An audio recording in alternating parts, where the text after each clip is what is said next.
इसलिए मैंने कहा है कि मेरे जीवन में मेरी मां चली गई थी, तब मैंने मुरेठा बांधा था, और मुरेठे के संघर्ष में साथियों स्पष्ट संदेश है, इस मां को भी सत्ता तक पहुंचाना है, इसमें कहीं दो मत नहीं है।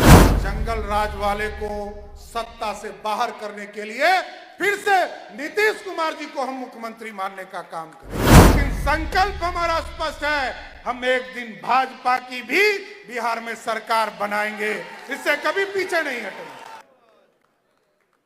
ये आज जो हम लोग बिहार में सरकार में हैं, इसका पूरा क्रेडिट किसी को जाता है, ये सामने बैठे हमारे सभी माननीय विधायक और कार्यकर्ता साथी, ये आपकी मेहनत है। हम लोगों ने तो सिर्फ आपका साथ दिया है साथियों, और भारतीय जनता पार्टी स्पष्ट तौर पर जानती है, जो डॉक्टर श्यामा प्रसाद मुखर्जी जी ने इस भारत के लिए सोचा, पंडित दीनदयाल उपाध्याय जी ने सोचा, और ये कमिटमेंट मैं बार बार लोगों को कहता हूं, भारतीय जनता पार्टी बदलती नहीं है साथियों, एकदम स्पष्ट रहिएगा। हम गठबंधन जरूर करते हैं और गठबंधन धर्म को भी निभाते हैं, नहीं तो याद कीजिए 1996 में पहली बार गठबंधन बिहार में बना, तब से हम गठबंधन के स्वरूप के साथ खड़े हैं। गठबंधन हम जरूर बनाते हैं, लेकिन संकल्प हमारा कंफर्म है, उस कमिटमेंट को भी हम पूरा करते हैं। चाहे वो 1950 और 51 में डॉक्टर श्यामा प्रसाद मुखर्जी जी ने सपना देखा था इस देश के लिए, एक भारत, अखंड भारत, और हमारी कई पीढ़ियां चली गई, हमारे लोग चले गए हम आपको छोड़कर। लोग कहते रहे इस देश में नहीं चलेगा दो विधान, नहीं चलेगा दो निशान, और नहीं चलेगा दो प्रधान। लोग हंसते रहे, लोग देखते रहे, लोगों को लगा कि भारतीय जनसंघ, भारतीय जनता पार्टी सिर्फ कहती है, करती नहीं है।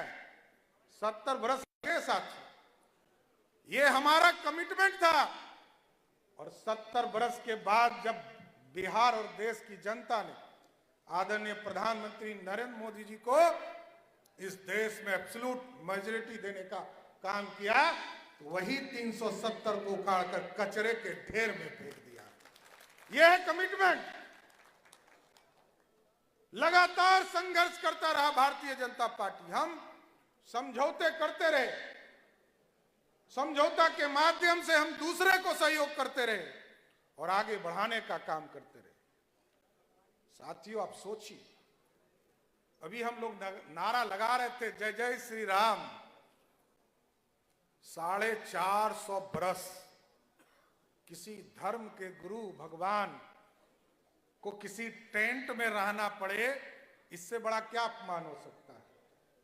और हम लोग धन्यवाद दे रहे हैं आदरणीय प्रधानमंत्री जी को इस मंच के माध्यम से कि 450 वर्षों के बाद जब इस देश में प्रधानमंत्री जी ने कहा कि हम देश के एक एक गरीब को पक्के मकान में ले जाएंगे, तो साथियों सोचिए 4 करोड़ घर, 4 करोड़ पक्के घर इस देश में देश के यशस्वी प्रधानमंत्री जी ने अपने 10 साल के शासनकाल में दिया। और 70 वर्ष में कांग्रेस पार्टी और किसी भी सरकार जो चली, 4 करोड़ घर किसी ने नहीं दिया साथियों, 2 करोड़ से नीचे दिया।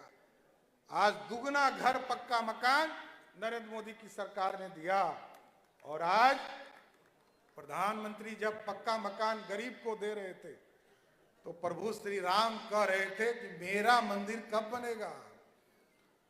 क्योंकि हम लोग जब चुनाव में जाते थे साथियों, तो हमारे कार्यकर्ता आप सभी साथियों से पूछते थे, आम लोग पूछता था कि मंदिर वहीं बनाएंगे, तारीख नहीं बताएंगे।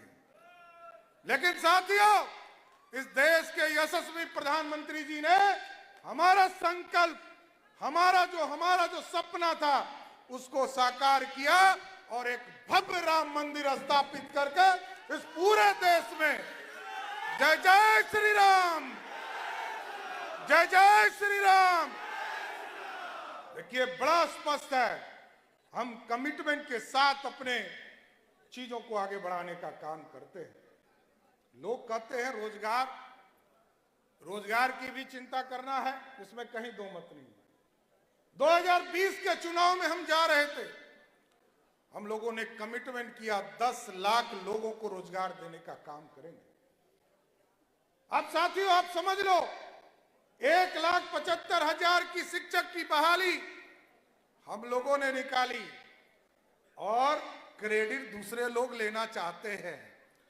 आप यदि क्रेडिट लेना चाहते हैं भ्रष्टाचार के युवराज, तो मैं एक आग्रह जरूर करूंगा कि लालू जी एक फॉर्मूला बताइए इस पूरे बिहार के नौजवानों को कि 1.5 साल के उम्र में अरबपति कैसे बन सकते हैं। यह फॉर्मूला बता दीजिए, पूरे बिहार के लोगों को रोजगार मिल जाएगा, किसी को काम करने की जरूरत नहीं पड़ेगी। लोग कहते हैं, बार बार चर्चा करते हैं, जब भी चाय के दुकान पर आप जाते होंगे साथियों, लोग कहते हैं कि आरक्षण, अरे सरदेव कपूरी ठाकुर जी ने आरक्षण की शुरुआत की साथियों। अति पिछड़े समाज को मुख्य धारा में लाने वाला कोई व्यक्ति रहा तो सरदेव कपूरी ठाकुर। और साथियों बड़ा स्पष्ट है, यह भी जानना चाहिए, मैं बार बार कहते रहा, जनसंघ काल में 2 बार, एक 1952 में जब पहली बार लोकतंत्र स्थापित हुआ, तब भी हमने आदिवासी और दलित समाज को आरक्षण का समर्थन किया। 1977 में जब सरदेव कपूरी ठाकुर जी मुख्यमंत्री थे, तो पंडित कैलाशपति मिश्र जी हमारा प्रतिनिधित्व कर रहे थे और उनको समर्थन देकर बिहार में अति पिछड़ों का सम्मान देने का काम कर रहे। इस देश में मंडल कमीशन आया, मंडल कमीशन के बारे में कुछ नेता जो बिहार में मुख्यमंत्री हो गए, गलती से हुए थे, अच्छे से नहीं हुए थे साथियों। गलती वाले मुख्यमंत्री ने कहा ये मैंने कराया। अब उनको पता ही नहीं है कि 1989 में देश की जो लोकतंत्र थी उसमें कांग्रेस पार्टी को 200 सीट थी, 143 सांसद जनता दल बीपी सिंह के नेतृत्व में थी और 84 सांसद भारतीय जनता पार्टी की थी। इसलिए हमने मंडल का भी समर्थन किया और कमंडल का भी समर्थन करने का काम किया। हम मंडल को भी लेके चलते हैं और कमंडल को भी लेके चलते हैं साथ। ये बड़ा स्पष्ट है।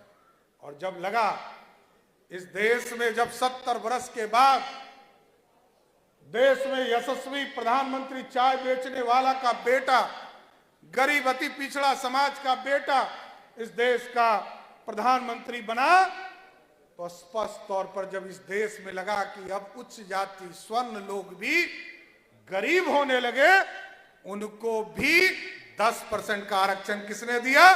नरेंद्र मोदी की सरकार ने दिया साथ। यह है सबका साथ सबका विकास। लेकिन दूसरे तरफ क्या है, लालू जी हटेंगे तो श्रीमती राबड़ी देवी मुख्यमंत्री होंगी। फिर कहा उन्होंने कि मेरी पत्नी तो मुख्यमंत्री हो गई, अब मेरा ये जो पानी ढोने वाला बेटा है इसको उप मुख्यमंत्री बना दीजिए। अब पता नहीं, जनता ने वोट भी दे दिया 2015 में। तो जनता से यह मैं जानना चाहता हूं कि आप देखिए 2 बार उप मुख्यमंत्री बनने वाले लोगों ने काम क्या किया, इससे पूछना चाहिए। इसलिए मैंने कहा कि पहले कहा मेरी पत्नी को मुख्यमंत्री बनाओ, फिर कहा मेरे बेटे को मुख्यमंत्री बनाओ, फिर कहा दूसरा बेटा मेरा हरे कृष्णा हरे राम करता है, इसको भी मंत्री बना दो। और जब हमारे सांसद रामकृपाल यादव ने बेटी को चुनाव हरा दिया तो कहा मेरी बेटी को राज्यसभा में भेजकर सांसद बना दो। यही है आरक्षण, यही है राजद का आरक्षण।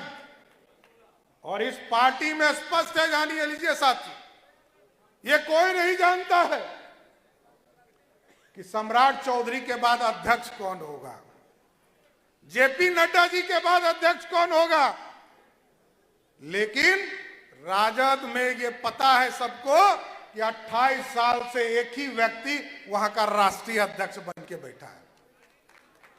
तो साथियों एकदम स्पष्ट है हम कैसा बिहार चाहते हैं। यदि हम श्रेष्ठ विकसित भारत बनाना चाहते हैं तो हम विकसित बिहार कैसे बनाएंगे। इसलिए हम लोगों ने समझौता किया, राष्ट्रीय स्तर पर हो, प्रदेश के सभी नेताओं से बात हम लोगों ने किया, सभी लोगों ने बात किया, राष्ट्रीय अध्यक्ष से लेकर सभी लोगों के सहमति से और प्रदेश के सभी नेताओं से वार्ता करने के बाद भारतीय जनता पार्टी ने स्पष्ट तौर पर तय किया कि ये जो जंगल राज वाले को सत्ता से बाहर करने के लिए फिर से नीतीश कुमार जी को हम मुख्यमंत्री मानने का काम करेंगे। साथियों, ये हम लोगों के लिए बहुत चिंता करना पड़ा, बहुत सोचना भी पड़ा, लोगों को जूझना भी पड़ा। सभी लोग की इच्छा थी कि भाजपा का श्रेष्ठ सरकार बने, इसमें कहीं दो मत नहीं। लेकिन मैंने स्पष्ट तौर पर कहा है कि आज हम एनडीए में काम कर रहे हैं, ईमानदारी से एनडीए की सरकार चलाएंगे, लेकिन संकल्प हमारा स्पष्ट है, हम एक दिन भाजपा की भी बिहार में सरकार बनाएंगे, इससे कभी पीछे नहीं हटेंगे। लेकिन जब तक हमारा गठबंधन है, हम गठबंधन के साथ खड़े हैं साथी। और हम लोगों ने मुख्यमंत्री जी से साफ तौर पर कहा है कि हमारा 3 कमिटमेंट है जनता के बीच में। ये जो बालू माफिया, शराब माफिया और जमीन माफिया है, इसको हर हालत में समाप्त करना है और बिहार में माफिया राज नहीं चलने देना है। हम लोगों ने आग्रह किया साथियों, ये बिहार बनाना है और विकसित बिहार बनाना है, ये भारत है। इसलिए आपने देखा, क्योंकि हमारी पार्टी तो पूरी तरह कार्यकर्ताओं की पार्टी है, यहां कोई डायरेक्ट एंट्री नहीं हो सकती, यहां संघर्ष करने पड़ेंगे। और मैं तो स्पष्ट तौर पर कहता रहा हूं, भारतीय जनता पार्टी ने जो सम्राट चौधरी को सम्मान दिया है वो दूसरा कोई नहीं दे सकता है साथियों। भारतीय जनता पार्टी ने लड़ना भी सिखाया, भारतीय जनता पार्टी ने विरोधी दल का नेता बनाया, भारतीय जनता पार्टी ने अध्यक्ष बनाया और आज भारतीय जनता पार्टी ने नेता और उप मुख्यमंत्री बनाकर आगे खड़ा करने का काम किया। ये सिर्फ और सिर्फ मां का आशीर्वाद हो सकता है। इसलिए मैंने कहा है कि मेरे जीवन में मेरी मां चली गई थी, तब मैंने मुरेठा बांधा था और मुरेठे के संघर्ष में साथियों स्पष्ट संदेश है, इस मां को भी सत्ता तक पहुंचाना है, इसमें कहीं दो मत नहीं है। ये दूसरी मां है हमारी। इसलिए आज सभी लोगों से यही आग्रह करूंगा, निवेदन करूंगा